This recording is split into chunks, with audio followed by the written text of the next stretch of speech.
SLBC టర్నల్లో కార్మికులు చనిపోయారు. ఈ చనిపోవడానికి ప్రధాన కారణం ప్రభుత్వం యొక్క నిర్లక్ష్యం. రేవంత్ రెడ్డి గారు ప్రభుత్వం పూర్తి బాధ్యత దీనికి వహించాలి. ఎందుకనంటే కన్స్ట్రక్షను అది బిల్డింగ్లు కట్టేటప్పుడు కానీ, ఇలాంటి సొరంగాలు తవ్వేటప్పుడు కానీ, మైనింగ్ చేసేటప్పుడు కానీ అనేక జాగ్రత్తలు తీసుకోవాల్సిన అవసరం ఉన్నది. ఆ జాగ్రత్తలు రేవంత్ రెడ్డి గారి ప్రభుత్వం తీసుకోలేదు. సేఫ్టీ టీం లేదు. లోనికి వెళ్ళేటప్పుడు ఆక్సిజన్ పైప్ లైను రన్నింగ్లో ఉండాలి. ఎక్కువ ఖర్చు అనే పేరుతోటి ఆ ఏజెన్సీ ఆక్సిజన్ లైన్ కూడా ఏర్పాటు చేయలేదు. అంతేకాకుండా ఎప్పటికప్పుడు సేఫ్టీ మెజర్మెంట్స్ చూసే టీము ముందస్తుగా సేఫ్టీ బాగుంది అని చెప్తేనే ఇలాంటి ప్రాంతాల్లో కార్మికులు లోనకు తీసుకుపోయి పని చేయించాలి. అలా పని చేయించలేదు. అంటే రేవంత్ రెడ్డి ప్రభుత్వం కార్మికుల ప్రాణాలని లెక్క పెట్టడం లేదు. ఏ మేరకు కూడా అక్కడ పనిచేయడం వల్ల కార్మికులకు ఏమన్నా ఇబ్బంది జరగదా అన్న విషయాన్ని పరిశీలించకుండా ఒక రకంగా చెప్పంటే నిర్లక్ష్య వైఖరితో వ్యవహరించిన కారణంగానే ఇవాళ ఇంతమంది కార్మికుల ప్రాణాలు పోయినాయి. అందుకని మేము ఇవాళ BRTUగా డిమాండ్ చేస్తున్నాం. ఈ ప్రభుత్వం పూర్తి బాధ్యత వహించాలి.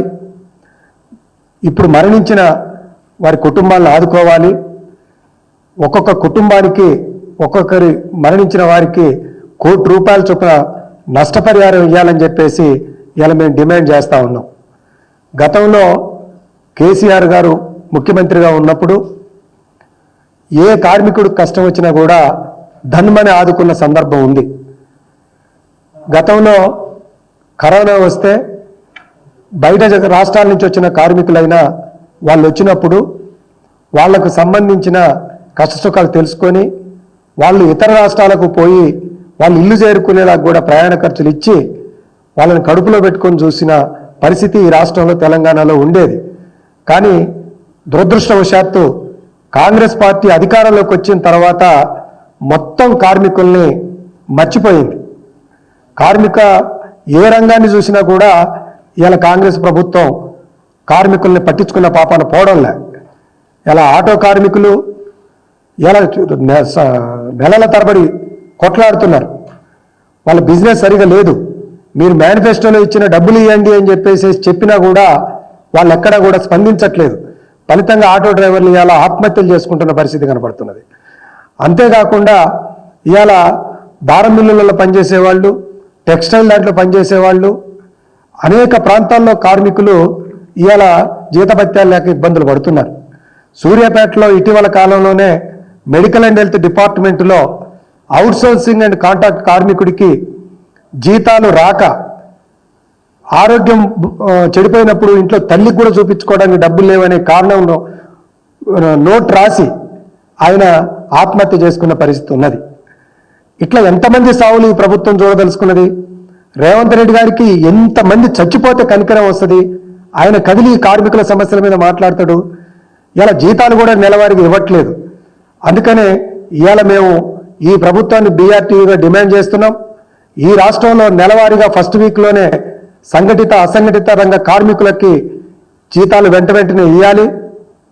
అదే రకంగా ఎక్కడైతే సేఫ్టీ మెజర్మెంట్స్ లేకుండా కన్స్ట్రక్షన్ ఫీల్డ్లో ఏజెన్సీలు పనిచేస్తున్నాయో వాటన్నింటినీ కూడా లేబర్ డిపార్ట్మెంట్ తోటి ఎంక్వైరీ సర్వేలు చేయించి అక్కడ సేఫ్టీ మెజర్మెంట్లు తీసుకునేటట్టుగా ముందస్తుగానే జాగ్రత్తలు తీసుకోవాలి.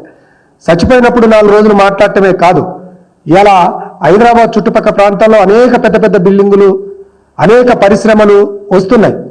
ఒక దగ్గర ఫ్యాక్టరీలో ఏదో ఒకటి ఫెయిల్ అయిపోయి కార్మికులు చచ్చిపోతున్నారు.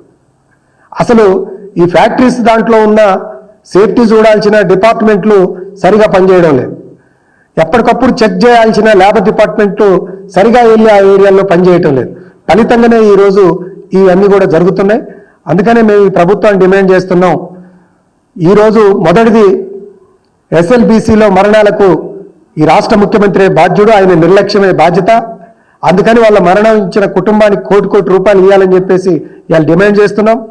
మిగతా జరుగుతున్న ప్రాంతాల్లో ఎక్కడైతే పనులు జరుగుతున్నాయో ఆ పనులు కన్స్ట్రక్షన్, కాలువలు తవ్వటం కానీ, బ్రిడ్జిలు కట్టడం కానీ, బిల్డింగులు కట్టడం కానీ, ఫ్యాక్టరీలు కట్టడం కానీ, ఈ ప్రాంతాల్లో సేఫ్టీ మెజర్మెంట్స్ మీద కాన్సన్ట్రేషన్ చేసి సేఫ్టీ మెజర్మెంట్స్ సరిగా జరిగేటట్టుగా ప్రభుత్వం బాధ్యత వహించాలని చెప్పేసి ఇలా బీఆర్టీగా మేము డిమాండ్ చేస్తా ఉన్నాం.